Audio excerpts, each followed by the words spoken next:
आप देख रहे हैं SGL न्यूज डिजिटल, सच के साथ। नमस्कार दोस्तों, आप सभी का स्वागत है SGL न्यूज डिजिटल के इस खास कार्यक्रम मुद्दे की बात गयासुद्दीन के साथ में। आज के इस कार्यक्रम में एक अहम मुद्दा पे हम लोग चर्चा करेंगे जो बिहार की सियासत को पूरी तरह से गरमा के रख दिया है। जी हाँ दोस्तों, आप सभी को पता होगा कि कल पटना की सड़कों पे डाक बंगला चौराहे पे भारतीय जनता पार्टी के नेता कार्यकर्ता को दौड़ा दौड़ा के पीटा गया। बिहार पुलिस ने इसे खूब जमकर धोया और इस दौरान भारतीय जनता पार्टी के एक नेता की मृत्यु भी हो गई, उनका देहांत भी हो गया, जिसके कारण पूरे भारतीय जनता पार्टी में आक्रोश देखा जा रहा है। और आपको यहाँ पे बता दें कि कई नेता, सांसद, विधायक जो भारतीय जनता पार्टी के थे उसे बिहार पुलिस कल गिरफ्तार करके भी ले गई थी। इसके पीछे बहुत बड़ा राज है दोस्तों। हालांकि इस मृत्यु को भारतीय जनता पार्टी के द्वारा उसे हत्या बताया जा रहा है। उनका यह कहना है कि बिहार पुलिस उसे मार मार के उसकी हत्या कर दी, या फिर कह लें तो उनका यह भी कहना है कि बिहार सरकार के इशारे पे उनकी हत्या की गई है। लेकिन इसके पीछे दोस्तों बहुत बड़ी कहानी है जो आपको समझने की ज़रूरत है और मैं आपको वो आज बताऊंगा। भले ही कुछ लोगों को ये बात बुरी लग सकती है, लेकिन जो सच्चाई है मैं आपको ज़रूर बताऊंगा। ये दोस्तों, कल जब भारतीय जनता पार्टी शिक्षक के मुद्दे को लेकर के, भ्रष्टाचार के मुद्दे को लेकर के, या कह लें तो तेजस्वी प्रसाद यादव के खिलाफ जो चार्जशीट दाखिल किया गया है उसको लेकर के बीजेपी यानी भारतीय जनता पार्टी के सभी नेता, कार्यकर्ता, विधायक, जितने भी सांसद, सभी जो है कि पटना में प्रोटेस्ट कर रहे थे, प्रदर्शन कर रहे थे। इससे पहले जब संसद भवन में कल बैठक आयोजित किया गया था तो इस दौरान भारतीय जनता पार्टी के जितने भी नेता थे उसे वहाँ से बाहर का रास्ता दिखा दिया गया था, जिसके बाद उन्होंने सभी नेता, कार्यकर्ता, जितने भी अपने कार्यकर्ता थे, सभी कार्यकर्ता को लेकर वो प्रदर्शन करना शुरू कर दिया। इसी दौरान जब वो डाक बंगला चौक होते हुए डाक बंगला रास्ते से गुजर रहे थे तभी बिहार पुलिस के द्वारा पहले उन पे आंसू गैस छोड़ा गया। इसके बावजूद जो है कि नहीं छोड़ा, फिर पानी की बौछारें की गई। लेकिन इन दोनों के बावजूद भी जब प्रदर्शन करना बंद नहीं किया भारतीय जनता पार्टी के नेता, कार्यकर्ता के द्वारा, तब जाकर के लाठीचार्ज करना पड़ा। आज भारतीय जनता पार्टी के नेता, कार्यकर्ता ये कह रहे हैं कि हमारे एक नेता की हत्या हुई है या फिर हमारे ऊपर लाठीचार्ज किया गया है। ये एक लोकतांत्रिक देश में या लोकतांत्रिक राज्य में ऐसा नहीं होना चाहिए। लेकिन आपको बता दें कि इसी देश में भारतीय जनता पार्टी की सरकार है, केंद्र में बीजेपी की सरकार है, और इसी देश में किसान भी भारतीय जनता पार्टी के खिलाफ, इस देश की सरकार के खिलाफ जो है कि प्रदर्शन कर रही थी। जब किसान बिल लाया गया था तब किसान महीनों महीना प्रदर्शन किए, जिसमें कई सैकड़ों किसान की मृत्यु भी हुई, उनकी जो है कि जान भी चली गई। तब भारतीय जनता पार्टी ये नहीं कह रही थी, भारतीय जनता पार्टी के कार्यकर्ता या जितने भी उनके विधायक, सांसद हैं, ये नहीं कह रहे थे कि उनकी हत्या हुई है, किसानों की हत्या हुई है। उस समय लोग ताली बजा रहे थे। लेकिन आज जब उनके साथ ऐसा हुआ है तो उन्हें वो हत्या बता रहे हैं और उनके ऊपर अत्याचार बता रहे हैं कि भारतीय जनता पार्टी के कार्यकर्ता के ऊपर अत्याचार किया गया है। जब हमारे देश की महिलाएं, जो बृजभूषण सिंह एक बीजेपी के सांसद हैं, मात्र सांसद हैं, और उसके खिलाफ जब देश की वो पहलवान जो देश का नाम रोशन करने का काम करती है, जिन्होंने कई बार देश का नाम विदेशों में जाकर के अलग अलग जाकर के इंटरनेशनल लेवल पे गेम खेल करके, रेसलर्स जो हैं, पहलवानी करके, कुश्ती करके, कोई क्रिकेट खेल करके जो है कि देश का नाम रोशन करने का काम किया,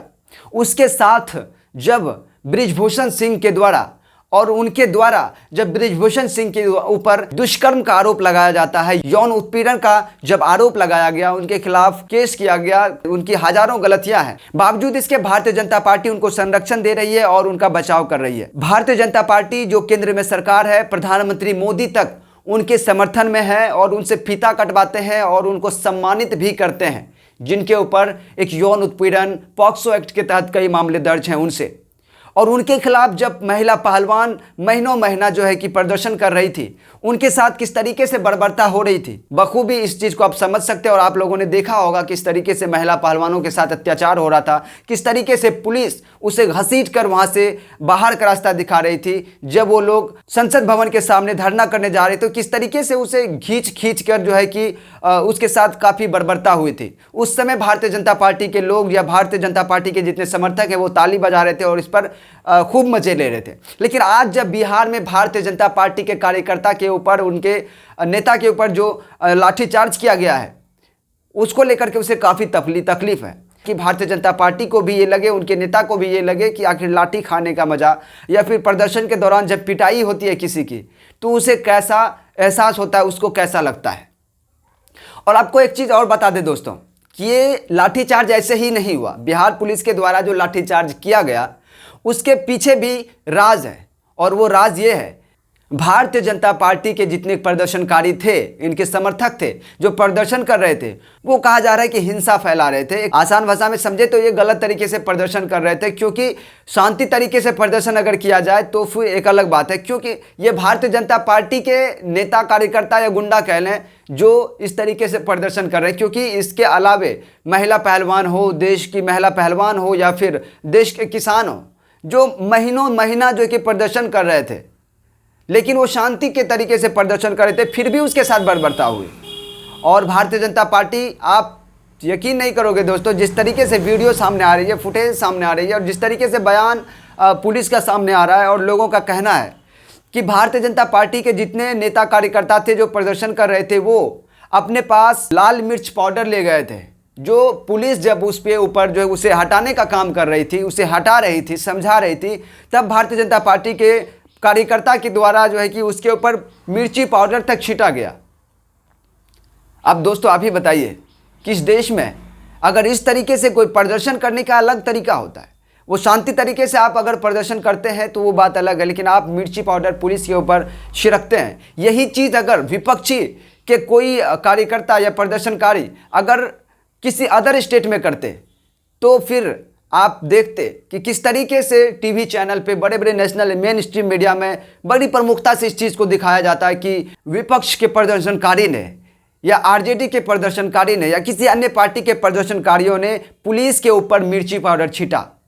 उसके साथ गलत बिहेव किया, मिसबिहेव किया, हिंसा फैलाया। लेकिन जब भारतीय जनता पार्टी के कार्यकर्ता, नेता के द्वारा इस तरीके का व्यवहार किया गया, इस तरह का काम किया गया, तो आज सारी मीडिया चुप क्यों है?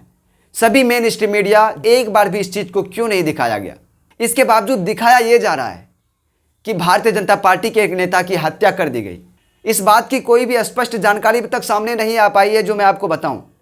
लेकिन इसे हत्या कैसे कह सकते हैं? वो प्रदर्शन के दौरान, हालांकि डॉक्टर ने इसके ऊपर जो है कि एक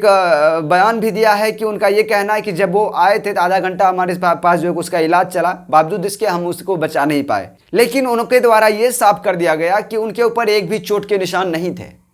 तो किस तरीके से उसको हत्या हम कैसे कह सकते हैं कि उनकी मारकर हत्या कर दी गई, जब उनके शरीर पे एक भी चोट के निशान नहीं थे? हालांकि ये बात अब जांच रिपोर्ट के बाद ही सामने आ पाएगी कि आखिर इसमें क्या है, अब तक कुछ स्पष्ट नहीं हो पाया है। लेकिन दोस्तों आप देख सकते हैं किस तरीके से प्रदर्शनकारी जो है कि प्रदर्शन करते हैं आज के समय में। और वही भारतीय जनता पार्टी जो आरजेडी के डिप्टी सीएम जो अभी तेजस्वी प्रसाद यादव है, उनके ऊपर, उनके प्रदर्शनकारी के ऊपर जो है कि कई ढेरों जुल्म किए गए, लेकिन उस समय भारतीय जनता पार्टी को नहीं दिख रही थी, उस समय वो मजे ले रहे थे। और जब नीतीश कुमार जी भारतीय जनता पार्टी के साथ थे और बिहार में उनकी सरकार थी, गठबंधन की सरकार थी, तब आरजेडी के एक विधायिका के साथ बहुत ही दुर्व्यवहार किया गया था, उनके कपड़े तक फाड़ दिए गए थे। उस समय भारतीय जनता पार्टी के नेता, भारतीय जनता पार्टी के समर्थक तालियां बजा रहे थे, खुशी मना रहे थे। लेकिन आज जब भारतीय जनता पार्टी के कार्यकर्ता के ऊपर, उनके प्रदर्शनकारी के ऊपर इस तरह से किया गया, लाठीचार्ज किया गया उसे हटाने के लिए, जबकि वो हिंसा कर रहे थे, तब उन्हें मिर्ची क्यों लगी हुई है और वो इसे हत्या का नाम क्यों दे रहे हैं, और वो बिहार सरकार के ऊपर सवाल क्यों खड़े कर रहे हैं? ये सवाल खड़ा करने का उनके पास अधिकार है ही नहीं, क्योंकि बीजेपी शासित प्रदेश है, वहाँ पे कई तरह के जो है कि ऐसे मामले आ गए जिसमें विपक्ष के कार्यकर्ता पे, विपक्ष के लोगों पे जो है कि आए दिन बर्बरता होती रहती है और इस पर बीजेपी चुप रहती है। और आपको बता दें, जिस मुद्दे पे ये लोग प्रदर्शन कर रहे थे कि बिहार में 10 लाख रोजगार कहाँ है, शिक्षक की समस्या को लेकर के, तो कहीं ना कहीं ये जो समस्या खड़ा किया गया है वो 17 साल बीजेपी जब शासन में रही, उसके कार्यकाल में ये सभी चीज़ों को क्यों नहीं इसका समाधान किया गया? जो प्रधानमंत्री मोदी 2 करोड़ रोजगार का जो है कि उन्होंने वादा किया था, 15-15 लाख रुपये हर किसी के खाता में देने का वादा किया था, वो वादा क्यों नहीं निभाया गया? उस पर अब तक कोई बात क्यों नहीं कर रहा? तो ज़रूरत है सबों को समझने की। बाकी आप लोग का इसको लेकर के क्या प्रतिक्रिया है, अपना राय कमेंट बॉक्स में जरूर लिखिएगा। चैनल पर नए तो चैनल को सब्सक्राइब कर लीजिएगा, बेल आइकन को दबा दीजिएगा और तमाम दोस्तों में शेयर जरूर कर दीजिएगा। मिलते हैं अगले वीडियो में, तब तक के लिए जय हिंद।